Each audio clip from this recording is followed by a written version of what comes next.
Well, hello and welcome to another daily devotional. Now, let me start with an apology. Normally, this would be our Talk on Tuesday segment, but unfortunately, I was unable to produce that because I ended up in the accident and emergency department of our local hospital with an occasional recurring condition that I get that just renders me out of action.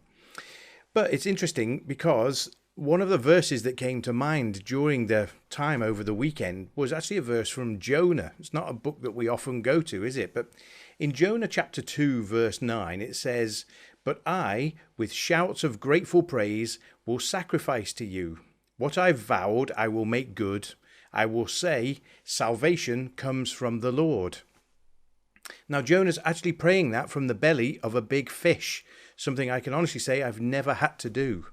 But he's been swallowed by a whale and he's sinking in the ocean, and the Lord sends the big fish to swallow him. It must have felt like the end of something, but actually it was the way that the Lord wanted to rescue him.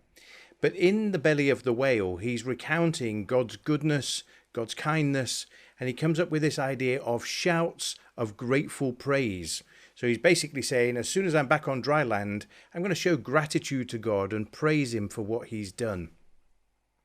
Now, in this time with coronavirus, seeing people sent to hospital, having news stories about how many people are in hospital, and sadly how many are dying in hospital are commonplace, aren't they?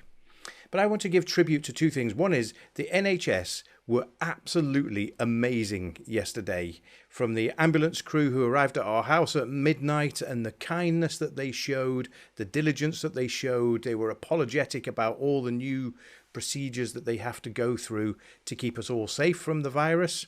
And then once I got into accident and emergency, it was just incredible. The time and attention that was lavished on me and getting me sorted was just fantastic. So there's so much to be grateful for, isn't there? But behind that also, I'm really grateful to the Lord because I know that he was with me. The pain is just unbelievable with this particular condition, and it's very hard to think straight and very hard to actually get sentences to come out coherently. But I was just mumbling prayers to the Lord, mumbling my confidence in the Lord, mumbling my statements about the fact that I know he can do anything, he can heal anything, he can fix anything. And that's great to have him there where we can do that, isn't it? That we're never alone. We're never isolated from God's care and God's protection. And even in the depths of our pain, or the depths of the ocean in Jonah's case, we can fix our hope on the Lord. And when he does redeem us and rescue us, as he did, it's good that we come up with shouts of grateful praise. So traditionally, praise is speaking out the attributes of God and praising him for who he is. Grateful praise is doing that from the perspective of something that has just happened. God, you are a great healer and a great provider, and I've just seen you do that in my situation.